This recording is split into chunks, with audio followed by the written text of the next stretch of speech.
All right, we have some breaking news here. And as we have since the Russians first invaded Ukraine back in February of 2022, we bring in the Royal United Services Institute Senior Fellow and two-time Moochie Award-winning Professor Justin Bronk, who's joining us from a remote location. So, Justin, you're in Spain, is that correct? Hence the slightly awkward setup behind me. This is the glamours of a hotel room on international travel. The headline is Poland has activated Article 4 of the NATO treaty after downing 19 Russian drones that violated Polish airspace. So talk to us about what's going on here and what the implications are. The Polish invocation of Article 4, which essentially requires NATO members to consult with them about how to respond to crisis-type situation, often seen as the kind of predecessor to Article 5, which is the article which is often and more often sort of talked about, where it requires other nations to treat it as if it was an attack on themselves. It is certainly the most serious that we've seen direct NATO response to continued Russian violations. So in that sense, we're further up the escalation ladder directly between NATO and Russia than we have been, at least officially, before. There's perhaps not quite as much immediate danger of wider escalation as at potentially earlier points in the war, particularly at various stages in 2022. But it's certainly concerning, especially because it isn't immediately clear what the NATO response should be, because ultimately there have been several occasions on which Russian missiles, Russian drones, particularly Shahed-type one-way attack drones, have crossed the border into Poland, generally speaking due to what in most cases looked almost certainly like navigational failure, so failure of the guidance and navigation system on those weapons. Generally speaking, as we've discussed before, the Russians have been very careful to minimize the risk that weapons, and of course they fire hundreds often per night into Ukraine, don't end up crossing the border into NATO. One of the things that's notably different this time is that we have up to 19 individual violations of one-way drones coming into Polish airspace. So this is, statistically speaking, far less likely to be navigational failure, in that you're unlikely, even with hundreds of drones. I think there's about 450 one-way attack drones of various kinds, decoys and Garan or Shahed-style drones in the missile attack and drone attack yesterday by the Russians on Ukraine. 19 of those crossing the border is too high a number for it to be kind of random failures in guidance systems. Now, it doesn't necessarily mean that the Russians did it deliberately. Notably, the Russians have denied that there was, quote, any intent to target Poland. So they have at least denied it. It's possible that this was a significant mission planning and weapons programming failure on their part, i.e. somebody made a mistake within the programming part of setting up the routing and the planning for the decoys, and it does appear to have been mostly decoys in this salvo, and therefore because of that mission planning error, incorrect information was inputted into multiple drones before they were launched, rather than in previous cases where you had individual weapons fail in flight with guidance failures. But the other possibility, of course, is that this is the Russians setting up plausible deniability to deliberately probe NATO's response in the new political circumstances that we find ourselves in, with the new American administration taking a very, very different approach to European security, Ukraine and Russia, compared to any previous administration. In either case, there has to be a significant NATO response, because it's extremely dangerous to let this not let there not be a response to this, because otherwise it simply encourages further escalatory provocations from the Russians, further violations of airspace, further shoot-downs, and further erodes the credibility of mutual deterrence to try and keep the peace. On the other hand, it's not really clear what what that response should be.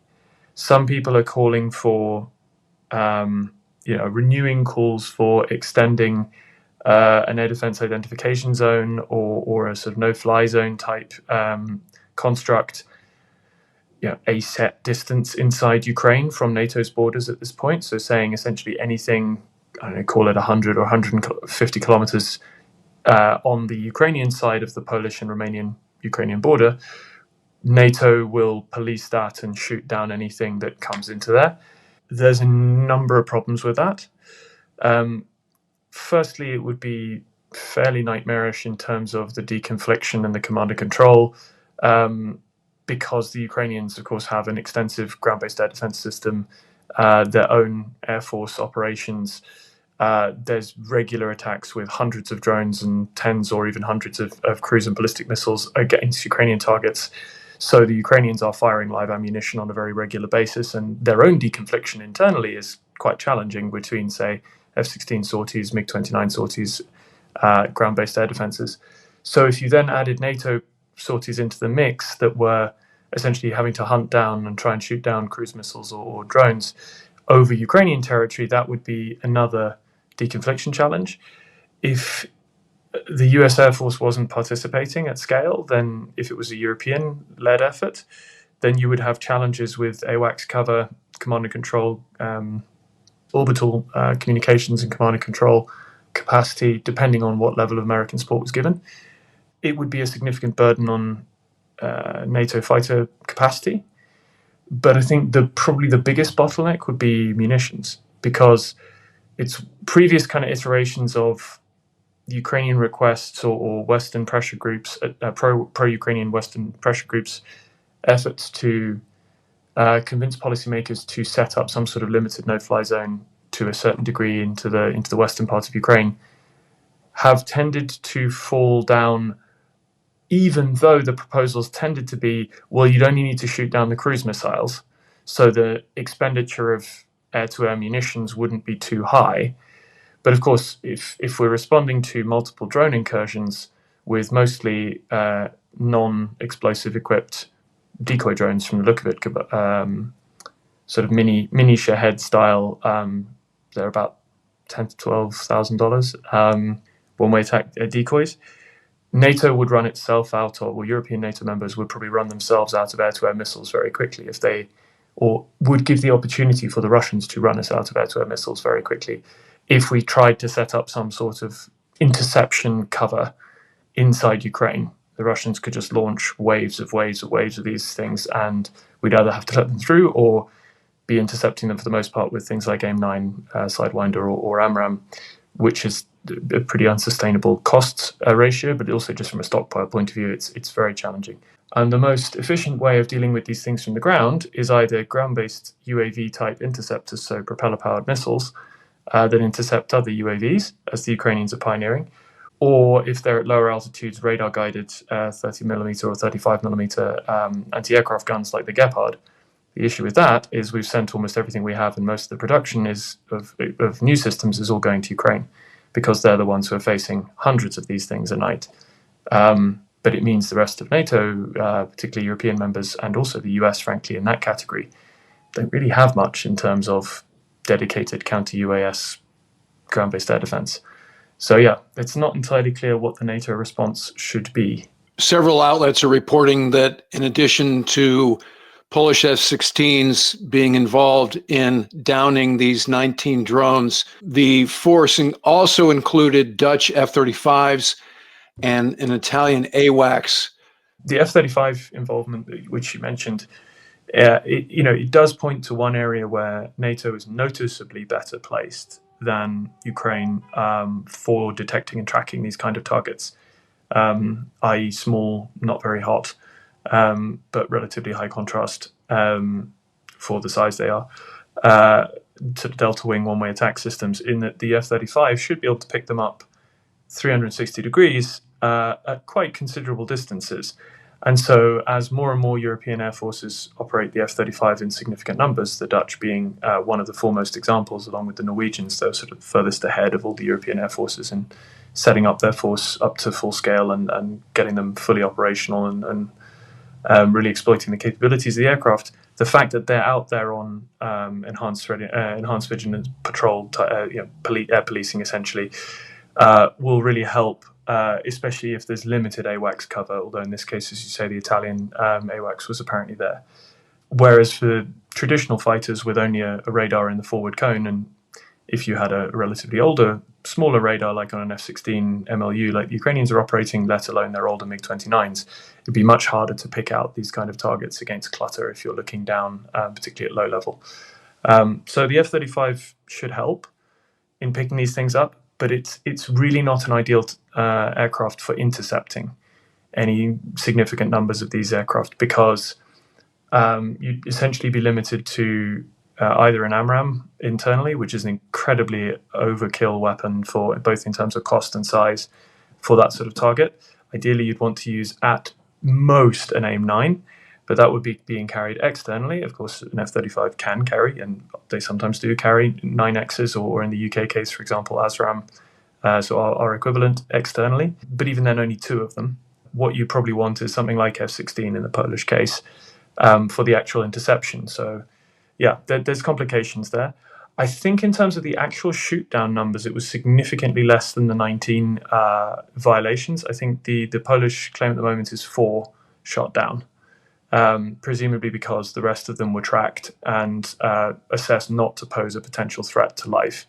Most of them appear to have come down in farmland and things. Although one at least did hit a house in eastern part of Poland, close to the border.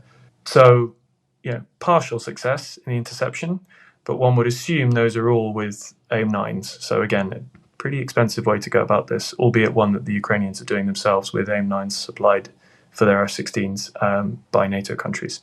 So we mentioned the options available to Poland and NATO, in response to this. And as you suggest, there has to be a response. But in the wake of the Alaska summit that seems to have yielded nothing, in fact, several weeks after that, Putin did another summit with Xi and Kim. So what is it, do we think, would deter Putin at this point? I mean, the obvious thing that would deter Putin at this point is putting serious pressure on the Russian shadow fleet. The Russian government and economy is extremely dependent on oil and gas exports, and a very significant amount of particularly their oil exports I think it's about 70%, depend on essentially illegal or semi-illegal shipping in falsely flagged tankers, which are generally in the business known as the shadow fleet. There have been various attempts to expose different ships that are operating to move Russian oil to overseas clients. The Estonians tried to board one quite recently, and the Russians buzzed it with a Su-35 and were putting quite a lot of pressure in there, and the Estonians backed off. It's one of those things that could absolutely be done, but it would need to be done with consensus between at least all of the NATO members in the Baltic. And ideally in the Med as well. If we do it as a united front, particularly with the United States, you could put huge pressure on one of the absolutely critical income flows for the Russian war machine, the Russian government, and the Russian elite themselves, who are essentially the government. At a period where their economy is in crisis already, that's essentially the only significant leverage we have at this stage.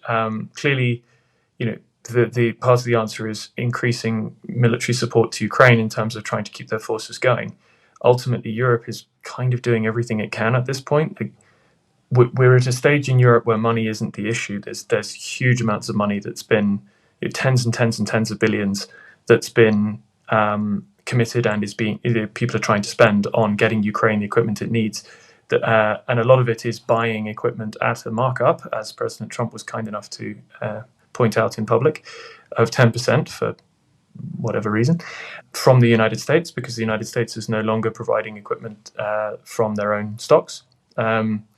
So Europe is kind of spending the money. The issue is that's no longer the bottleneck. And so just saying, well, you should do more with military supplies, there's actually a limit to how much more can be done at this stage. It takes time for all that spending to take effect. And beyond a certain point, if you spend more money, all you do is increase the price of the finite number of things that you can produce in a given amount of time with the supply chain constraints that you have.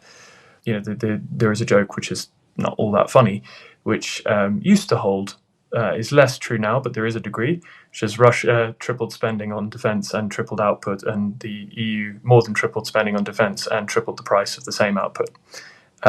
Which, it's not entirely true, but there is an element of if more people try and buy the same stuff and there isn't more of it, because industry takes time to ramp up and explosives manufacturers take time to ramp up and all of the different subcomponents and whatever it be, laser gyroscopes and all the things you need to build complex weapons take time to ramp up. There's a limit to how much you can do there. So I think pressure on the Russian economy is the answer to how do we escalate on this. And it's also, by the way, the answer to how do we help the Ukrainians push through to a point where the Russian leadership doesn't see an immediate route to a military victory and therefore might actually start getting serious about some sort of meaningful settlement of some sort. Because at the moment, ultimately where we've ended up, despite the efforts of the Trump administration to through a fairly novel strategy of putting huge pressure on their partners in the Ukrainians and reducing lots of the pressure on their adversary, the Russians. Despite that approach, which was certainly novel, they even President Trump appears to have reached a similar conclusion, which is the Russians aren't interested in peace because they think they can win militarily, and that's worth more to them. So they need to be convinced they can't win militarily. We're doing what we can on the military side. That obviously needs to be continued and ideally increased from the US side, but Europe's kind of doing as much as it can and is increasing as fast as it can. So the economic pressure is the area, and the Shadow Fleet is the easiest way to go after that. Board all of the false flag tankers that you can, seize them if you can. If not, tie them up in bureaucracy. Get them for the fact that they're not sailing insured, which is illegal. They're not sailing with the proper paperwork, which is illegal. Their import-export documentation will be forged. Get them on all of this stuff. Impound the ships, even if you can't seize them. You can cause huge friction there. And it's exactly the sort of tools that the Russians use to coerce businesses and foreign states all the time. So they'd also recognize it for what it is. And that, I think, would be a way of putting pressure on them, which would seriously pressure them in a way that is likely to potentially change their risk calculus, at least over the medium term, so kind of 6 to 12 months. But it will take time to have effect, of course.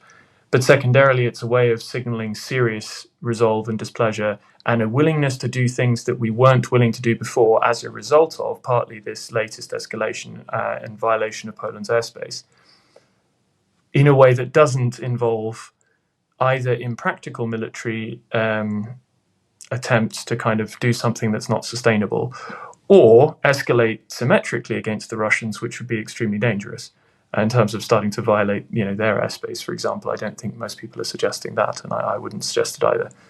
Well, always great analysis from two-time Moochie award-winning Professor Justin Bronk. Justin, thank you for joining us on the road there in Spain, and we look forward to having you on again very soon. Thanks. Look forward to it too. All right, that'll do it for this episode. If you're not already a subscriber, become one so you don't miss anything. And in the meantime, I look forward to talking to you again very soon.